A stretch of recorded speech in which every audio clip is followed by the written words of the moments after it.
Ошентип кыйналып отуруп 4 саатында бүттүк. Мен жакшы көрүп жүргөн кыз. Мен чачына сылап, тарап анан ар кайсы кыздар менен клиптерге кучакташып, жармашып. Сен менен экинчи иштешпей, сен менен экинчи дуэт жазбайм. Актриса катарында бирдемсеге ойноткум келет, ошондой да көргүм келип жүрөм. Жашынакайда анан көз тип кетеби дейм. Барып баарына макул болуп калчудай болуп жүрөм. Ушул кыз аркылуу кармап алдыңарбы мени? Мага сөз тип кетесиң. Жок. Сакалы жагат мага. Саламатсыздарбы, жалпы Соло ТВ каналынын сүйүктүү көрөрмандары. Экран артында көрүп жаткан биздин жалпы көрүүчүлөрдү дагы бир жолу дал ушул Соло ТВ каналына чакырабыз. Бүгүн өзгөчө сонун коноктор менен биргеликте маек курабыз. Биз күткөн, сиздер күткөн, айрыкча азыркы тапта көпчүлүк дал ушул музыканын ыргагында жүрүп калган учурубуз. Бүгүн бизде конокто баардыгыбызга белгилүү Султан Садырариев жана дагы жубайы Асель айым менен биргеликте. Мен үчүн сен барсың. Sen üçün men barmın. Baratkan durmuş oldu. Bu sen öçpey cansın. Саламатсыңарбы? Сиздерди көргөнүбүзгө кубанычтабыз. Мынакей Султан байкен көптөн бери чакырып элечи маек кура албай жүрөт элек. Буюрса бүгүн ушул күн буйруган экен. Ушул кыз аркылуу кармап алдыңарбы мени? Жакшы. Келестеринде азыр алгач үй бүлөңүздөрдө эмне жаңылыктарыңыздар бар? Балдарыңыздар кандай? Канчанчы класс болуп калды? Ошол боюнча маалымат бериңиздер. Андан кийин дал ушул чыгармачылык тууралуу сүйлөшөлү. Эми биринчиден ассаламу алейкум жалпы баардык бизди көрүп аткан бир туугандарга. Үй бүлөдө бар жакшы, Аллага шүгүр. Өзү адамзаты бул бир келген жалган жашоодо шүгүр кылса эле баардыгы жакшы болот да. Шүгүр кылбаган адамга шаардын жарымын берсең дагы жетпейт. Ошон үчүн баардыгы сонун жашоодо бизде.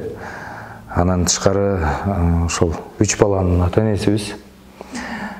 3 балабыз бар. Улуу балабыз Акмырза 4 классты бүтүп атат, Кудай буйруса. Анан кийин кызыбыз Айсанат 2 классты бүтүп атат. Сейтек мектебинде окушат, бизге абдан жагат ал мектеп дагы. Сөзсүз аны дагы айта кетишим керек, мугалимдерге ыраазычылык билдирем. Анткени ал жакта дагы биздин балдарга жакшы тарбия берип атат. Биз ыраазыбыз. Андан тышкары кичинекей дагы бир балапаныбыз бар. Анын аты Мухаммед. Ал болсо 3төн ашты буйруса. Жакшы. Силер айтсаңыз, негизи ошо балдардын көп чыгармачылыкка жакындары барбы арасында? Мүнөздөрү кимиңиздерге окшош? Уустан байкачыбыз. Ошондой орусча айтканда слух деп коебу. Ошонусу аябай жакшы. Анан кийин бир жөн эле Султандын студиясына барып, балдардын үнүн жаздырып калалы десек, кызыбыз жакшы ырдап чыгып атпайбы? Таң калып. Анан айтып атабыз, анда сеникин кел, мындай өнүктүрөлү десек, өзү азыр болбой атат да, кичине кое турайын деп уялып. Анан кичинекейибиз дагы 3 жашта, бирок ал дагы таамай келет, ырдаганда так келет. Бар да эми атасынан күчтө окшойт канычы. Эми карга баласын аппагым дейт, көп мактап албайлы?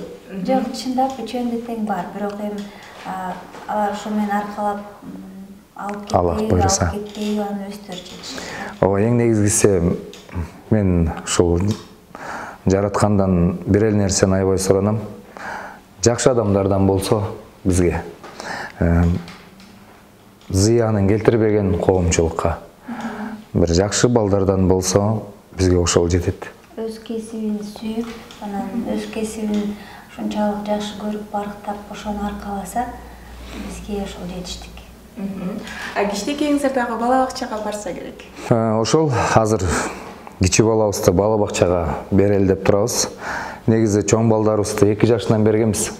Анан бул кичи балабызды эрке болгонуна байланыштуубу 3,5 чыкты. Дагы деле садикке бергим келбейт өзүм негизи мен. Бербей эле болчу садикке дейм, апабыз болсо барсын деп жүрөт. Ошентип отуруп мени жеңип алды. Мен макул болдум. Өзүнүн чөйрөсүндөгү балдар аралашып. барып баарына макул болуп калчудай болуп жүрөм. Өзүнүн чөйрөсүнө менен сверстниктер теңиңдер менен катташып кичине аралашсын деп атабыз да. Антисе биздин жаныбызда эле койнубузда жүрөт, эрке болуп. Ооба. Бере турган болдук. Балаңызды бала акчага берген турасыздар, бул демек чыгармачылыкка биргеликте аттанатасыздар. Акыркы чыккан чыгарма абдан сонун чыкты. Жаралышы тууралуу Султанбек айтып берсең. Эми мындай. Эч кандай чыгармачылыкка аттанбайбыз. Ал жөн гана бул биздин юбилейлик бир архив болсун деген ой болду. Экөөбүздүн негизи эле Асел экөөбүз кичинекей кезибизден бирин бириси деп айтсам аябай уверенный болуп калам. Мен жакшы көрүп жүргөн кыз кичинекей кезибизден мектепте окуп жүргөн кезден. Анан ошол бир сүйүүбүздү бир ырда калтыргыбыз келди болгону. Аны менен эми биз гастроль опчу болбосо ушу менен иштеп кетели деген такыр ойлорубуз жок.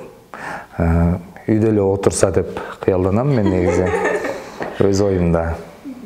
Анан кийин бул ырдын жаралышы болсо, ошол мен 3-4 жылдан бери баягы негизи эле экөөбүз баш кошкондон бери кээде караокеге барып алып, бекинип алып бардайбыз чогуу.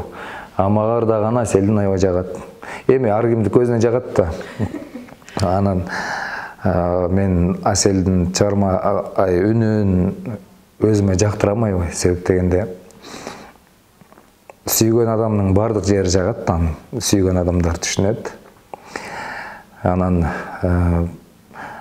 мен суранып жүрдүм, кел экөөбүз бир дуэт ырдап койбойлу, эми жөн эле болсо дагы бизге ушул бир калсын эстелик болуп.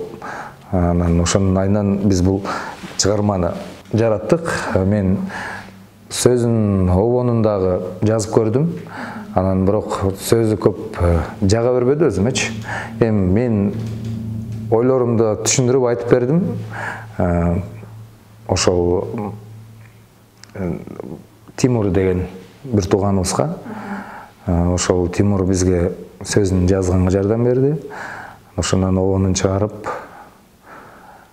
бир аз даярданып, Асел болсо өзү эме кыз баягы ар бир нерсени кылганда кылдаттык менен кылганга аракет кылат. Анан кийин ошол 2 ай мен даярданайын деп Вика деген бир кыз менен тааныштырып койгом. Ошол кызга вокалга барып жүрүп, 2 ай даярданып, анан жаздык. Студияга барып калсам эле, кел бүгүн ырдап салалы дейт да.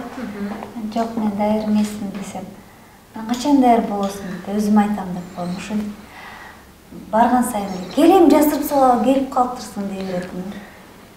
Жок, кое тур деп анан ошо менен 3 ай Викага барып машыктып. Ал болсо Аселже мындай тарсылдаган өзү байыбай кыздын. Аселже бери мындай ырдаңыз, тигиндей ырдаңыз. Үйрөтүп мага ачылыңыз, чачылыңыз деп элечи. Анан Султан дагы көп жардам берди. Өзүңдүн үнүңдү мындай кабыл ал деди да. Коркпо, эчтекеден коркпо, кабыл ал. Кандай болсо ошондой ырда деп анан ошентип 4 саат убактыбыз кетти. Кыйын экен негизи бир жаздырган. Бери болбот, ошентип 4 сааттын ичинде. Ошондон бери жакшы болуп калды. Азыр ыр жаздырам деп таң аткан үйгө келсем деле түшүнөт. Ыр жаздырып жүрөсүң да деп. Бунуку бир ырдаганда идеально түшөт дагы, меники түшпөйт. Ошентип кыйналып отуруп 4 саатында бүттүк. Анан жыйынтыгы жакшы эле болду деп ойлойсуз. Буюрса жакшы. Эми бул жерде эң негизгиси мен ойлойм, бул укмуш деле ыр болуп калды деп айта албайбыз. Болгону баягы чыныгы жакшы көрүүдөн жаралган чыгарма өзү бир сөз түрдө мындай сыртка билинип турат да. Ошон үчүн эле бул чыгарма баягы элге жакшы тарап атат деп ойлойбуз. Анткени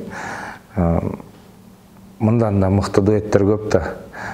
Анан более профессионал эмеспиз. Ооба, болгону жөн эле биз ырдап көрдүк, көзүбүзгө жагып мындай эми кандай айтсак туура болот болду экен. болгону биздин экөөбүздү бирге көрүп, биз кичинебизден чогуу жүрөбүз, бирге жүрөбүз. Анан ошондон баягы бир элге бир жагымдуу нерсе болду болуш керек деп эле эсептейбиз да. Ошон үчүн ырдагы элге ошон үчүн кичине тарады болуш керек деп ойлойбуз. Так андай деле укмуш чыгарма деп элестете албайм. Мынакей, сиз ошентип айтып жатсаңыз, бул жактан карап көрсөм, мен 806 000 көрүүчү топтоптур. Бул 2 жуманын ичинде. Клип да өзгөчө болуптур, көпчүлүк жазып калыптыр, Султанга сакал жакшы жарашты экен, келсөзү жарашпай калыптыр депчи. Клип тартуу учурунда кызыктар менен бөлүшсөң. Эң негизгиси бул клипте мен өзүм сакал койгум келген эмес, чачымды артка тарагым келген эмес. Аселя болбой койду. Давай ошентип тартылып көрчү, бир образыңы алмаштырып көрчү деп. Эптеп чыдап ошо клипке чейин жүрдүм сакалымды өстүрүп. Анан клип тартылып бүтөрү менен эле сакалымды алып салдым. Өзүмө да жаккан жок. Анан болгону баягы Аселдин бир калоосу болду. Ошон үчүн ошондой болду. Короче. Эмне кандай образ тандадың? Мага ошол образы жагат. Султан үйдө жүргөндө, бул эми тойго барганда эле мындай чачың кайрыйт да, үйдө жүргөндө каалагандай болот. Мен чачына сылап, тарап анан ушундай кылып көрбөйлүбү деп анан сакалы жагат мага өзүнүн, бирок элге чыкпайт, чыккан уят деп эсептейт да. Анан келин биз бир клипке ошентип көрөлү деп, анан экинчи образыбызда жөн эле алып салып, мындай бош форматта тартылдык. Спокойно десем болот. Билбейм, мага жагат, өзүмө жагат. Ошол эми биз ойлогонбуз, дагы бир жума кое туралы, бир миллион болгондой келели десек, 800 просмотр эле чакырып алдыңар. Дей берсең. Тамаша. Баягы баса белгилеп айта кетейин, реклама болсун, алып салбагыла, эми биздин да YouTube каналга катталыңыздар, Кудай буйрса жакшы чыгармалар көп болот. Жакында Комуз Домбурадагы жакшы санаторлары болот. Баягы бул мен азыр акыркы күндөрү өзү көп жерлерге бар интервью бергенди жакшы көрбөйм да өзүм. Чынын айтсам. Көп жактар чакырат, мен барбай кое берем да, мен өзүм кыйын сезгенинен эмес, конечно. Алдап тура эмес сөз. Болгону баягы мен кээде бурмалап коет бирдекелердечи. Ошон үчүн ушул өзүмдүн эле каналымдан көбүрөөк чыккым келет. Сөздүн кыскасы. Кээде окшош суроолор абдан көп. Кайталаганга даректе окшойт. Туура. Мынакей клипке тартылып атканда эмнеден кыйналдыңыз? Айрыкча андай тиктешип тарткан жериңиз өзгөчө бар. Эми ошону айтайын. Клипке тартылганда мен деген көптөгөн клиптерге тартылгам. Анан Асел менен түшкөн клипте эч кандай кыйынчылык бизде болгон жок. Бир дагы жасалмалык, бир дагы актерский бирдемсе болгон жок. Анткени биз дагы ал жерде дагы тиктешкенибиз аябай тартынгандык. Бул деген эмне? Биз илгери жаңы үйлөнгөн кезде жаңы бир жактара кетерде салон машина жалдачым, таксичи. Машинам жок деле далай жылдар өттү. Анан ошондо экөөбүз целый салон жалдап алып, бул мен алдыма отуруп алчу, ушинтип кетчү кичине. Алыскы жолдо ушинтип кетчүсүз. Анткени билбейм, жакын отуругум эле келе берет жанына. Анан ошондо таксист байке инак тамашалап калчу. Экөөң целый салон жалдап алып, жармашып өткениңер жакшы экен бир машинанын ичинде деп. Эми баягы эми жараткан берген жарым да ар дайым бирге жүргүбүз келет. Бул интернетте кандай эле ырчылар ар кайсы кыздар менен клиптерге кучакташып, жармашып түшө берет. Мен де ушинте албайм депчи. Анан ошо клипте мага көбүрөөк эметти да, жакындады да, ошону мындай мен да ошону көрсөтөйүнчү депчи.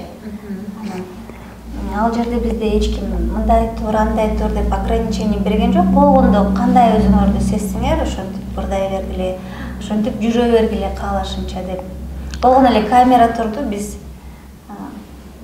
ары бери кыймылдап тартылдык да. Ооба. Анан баягы комментарияларды окуп калам өзү. Анан баарына жагып, эми баардыгы бизге бакыт калады. Көп деген комментарияларды 1,5 миңден ашык комментарий бар экен. Баардыгы бакыт калашып атат YouTube каналда. Анан баардыгына терең ыраазычылык билдиребиз. Анан кийин кээ бир жеринде бир комментарийге аябай күлгөм. Аябай жармаш болгам, не болду деп карап атсам аял экен, сүйүнүп кеттим дегендей. Ушундай болуп ал кишиге да ыраазымын, анткени аябай жакты мага ушул комментарий. Жакшы. Мисалы үчүн комментарийлерди мен да окуп чыктым. Арасында дагы башка дуэт болсо, дагы ырдап чыкса, Селечек өзүнүн үнү аябай назик экен деп суктангандар көп экен да. Эми дуэттин экинчиси болобу? Дагы ырдайын деген ойлор барбы? Архив үчүн деле, Султанбек. Бул кыйналып ал эмеге Болду го дейм эми, болду. Анткени бул баягы жаңы ыр жаздырып баштап, анан мен мынтип сурап калам да, эмне болду эми, качан съедёнкасы бүтөт, анан качан чыгарабыз эми созулуп кетти. Бул ыр өзү негизи 1 жылдан ашып калды, Аялдар өзү чыдамы кеткен затпыз го. Качан эми эмне болду, эми тиги менен сүйлөштүңбү, буну менен сүйлөштүңбү, тартылды качан деп эле ушинтердим. Сен менен экинчи иштешпейм, сен менен экинчи дуэт жазбайм, сен өтө татаал экенсиң деп. Көңүлүн алдырып койдум окшойт. Эми мен чын айтсам баягы Аселя аркылуу баягы биздин үй бүлөлүк бюджетке дагы бирдеке келсин бизнесте, шоу бизнесте деп аракет кылбайм. Аракет да кылган эмесмин. Буйруган көрүп экөөбүз жашнакай эле жашап атабыз.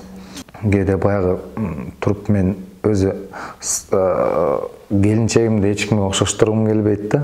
Анан клиптен көргүм келди. Анткени кээде ойлонуп калчумун да. Мындай бирөөлөр клипке кыз дей берет го, көп го бизде. Клипке кыз табыш керек, клипке деп элечи. Анан мен ойлодум, менин үйүмдө деле бар ушул кыз. Тартып көрөйүнчү, ырдатып деп, анан тарттык. Анан эми может бир күндөрү бир актриса катарында бирдемсеге ойноткум келет, ошондой да көргүм келип жүр эми. Негизи айтып эле келем, өзүнө дачы бир кинодон көргүм келет. Негизи мен бир айтып калчубуз да, андай тарбиялык мааниси бар, короткометражный бир 10-15 мүнөттүк элге кандайдыр бир болсо дагы тарбия бере турган бир тасмаларды эмнеге тартышпайт бизде, же каражат жокпу, же идея жокпу деп десем, экөөбүз бир күнү тартабыз деп тамашалап калчу да. Анан бул экөөбүз ырдайбыз, клип тартабыз деп деле тамаша иретинде айтып жүрчү. Көп анан ал деле келип калды да. Анан балким кийинdir бир убакыт өткөндө өзүбүз бир режиссер катары дагы балким катышып көрөрбүз. Буйруса. Балким ошол сценарийни жазып.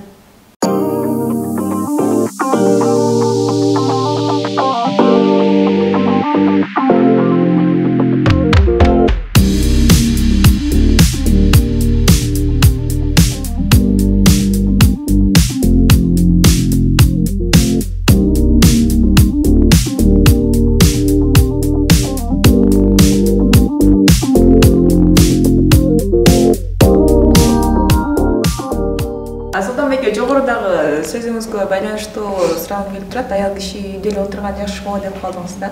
Анан сиз Instagram баракчадан көрөбүз, көп эле жубайыңызды мындай бул жакта жүрөбүз, тиги жакта жүрөбүз деп жүктөй бербейсиз да.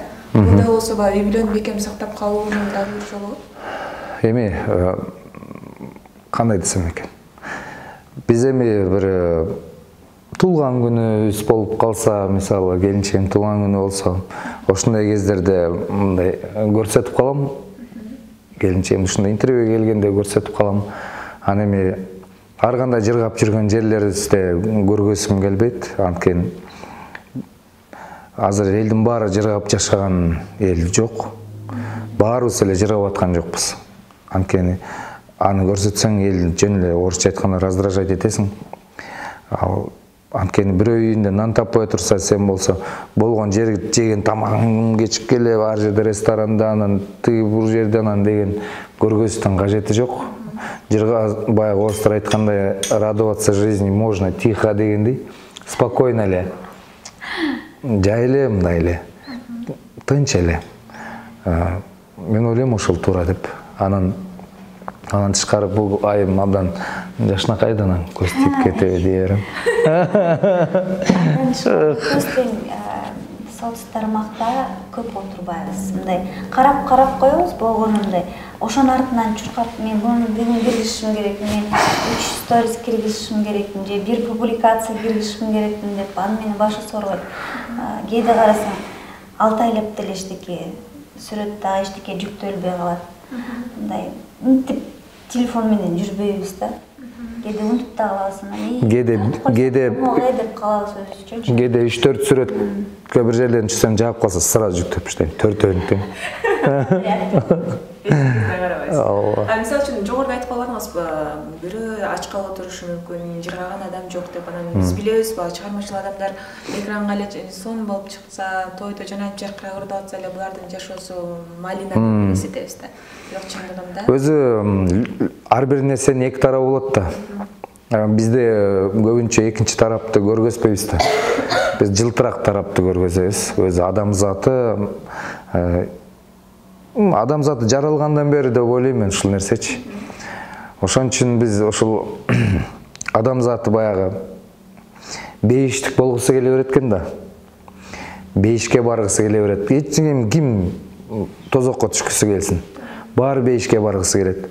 Анан ошон үчүн адамзаты баардык нерседе баарын жашынакай кылып жашагысы келе берет экен да. Бейишке окшоштурупчу, мисалы, жаңы үйдүн ремонтун кылса да евро кылганга аракет кылып, жакшы машина, жакшы кийингиси келип, эми колунда болгондорчу, анан 2 этажлы, 3 этаж кылып салганга аракет кылып, баягы бейиштик болгусу келе берет экен да, бияктан элечи. Бирок эми ал нерсенин баары бир жараткандын колунда. Анан баягы ошол эле малда дагы жан дүйнөнүн ичине дагы евро ремонт керек да. Сөзсүз керек. Ошон үчүн кээ бир адамдарды баягы жинине тийбегенге аракет кылыш керек да. Ар бир адам менен тең укуктуу болуш керек. Анан ал эмес баягы мен өзүм деле кээде көрүп атканда ушундай кечке ушундай пафос деп коебу, не деп коет, орусча ушинтип коебу мен. Ошондой нерселерди дагы карасаң, көрүп атканда мынтип карап алып жүрөгүм кичине эметип кетет да, ай деп коем. Мен эч ким менен өзүм эмем жок, мындай ырылдашкан, арыздашканды көп сүйбөгөн адаммын. Анан болгону сабак алып калам кээде ошолорду карап туруп. Жөн гана жашаш керек. Жөн эле. Бул жашоо кыска бүтүп калат. Ошон үчүн жөн эле жыргап, сыйлашып, эч кимге ырылдабай, эч кимге арызданбай. Ооба, сөзсүз. Сагынычларым. Жашы. Мисалы үчүн сиздерде деле түшүнбөстүктөр болуп калган учурда кимиңиздер бар? Сабырдуулук кимде көбүрөөк? Бизде түшүнбөстүктөр өзү аз болот. Бирок ошо түшүнбөстүктөрдү көбүнчө мен чыгарам. Мен тараптан кетет. Өз тараптан кетет, анан өзү сабыр. Ооба, анан кайра сабыр менен чечебиз баардыгын. Борончу жакында эле бир эмес чыкты го. Айбай күлдүм мага жакты да. Аял заты дейт, өзү келип урушат дейт. Урушат, үн чыкпай эле кой дейт, отура бер дейт. Үн чыкпай койсоң, жини келип жана урушкан суроолорун өз жооп берип баштайт кайра. Ошон бүтөт дейт. Ошолчун да. Сүй барып балайга өтүп кетет, сүй деген нерсе жок болуп кетет дейт го. Али жок боло элек. Кээде балдарыбызга айтабыз. Силер ойноп турлачы, биз папам сүйлөшүп кучакташып алалы десек, алар да нет, биз дагы барбыз деп үчөө муңдуп эч жака чыгып калабыз. Бир 5 мүнөт убакыт мынтип калсак, кучакташып калсак, биринчиси келет, экинчиси келет, үчүнчүсү анан интип кала беребиз. Балага прям өтүп кетет дегенге кошулбайм мен. Балага болгон сүйүү ал өзүнчө. Ал өзүнчө бир керемет сүйүү. Ата энеге мен сүйүүнүн түрү көп. Ата экенин айтып кете берет го бизде.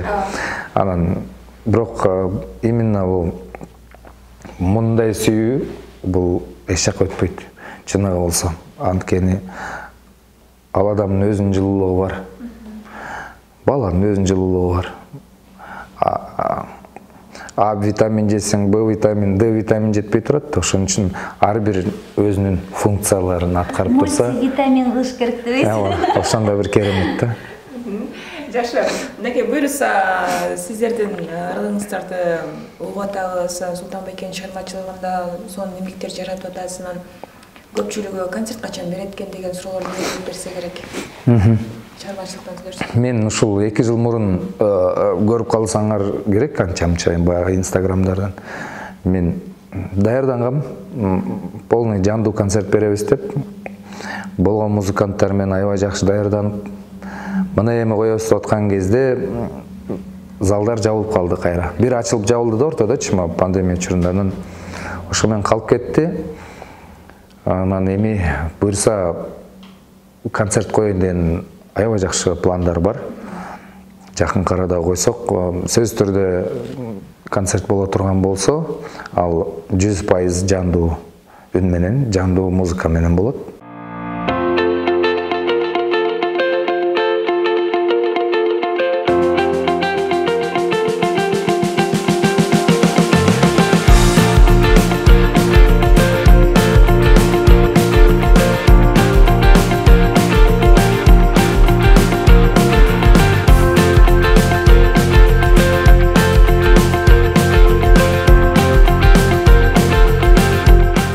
Байгазан чайканасы тамшандырган даамдуу тамактардын ордосу. Сиздерге чоң рахмат, Султанбайке, Асележке, мынакей алтындай убактыңыздарды бөлүп, буюрса чыгармачылыгыңызга дагы да ийгилик каалайбыз. Анан ушул маектин аягында сиздерге сонун комментарийлер келген экен. Алардын ичинде куттуктоолор, кичинекей жаш чагын эстеген биздин көрөрмандарыбыз дагы бар экен. Аларга ыраазычылык же болбосо суроо жооп кылсак болот, э? Бул жактан жазган экен.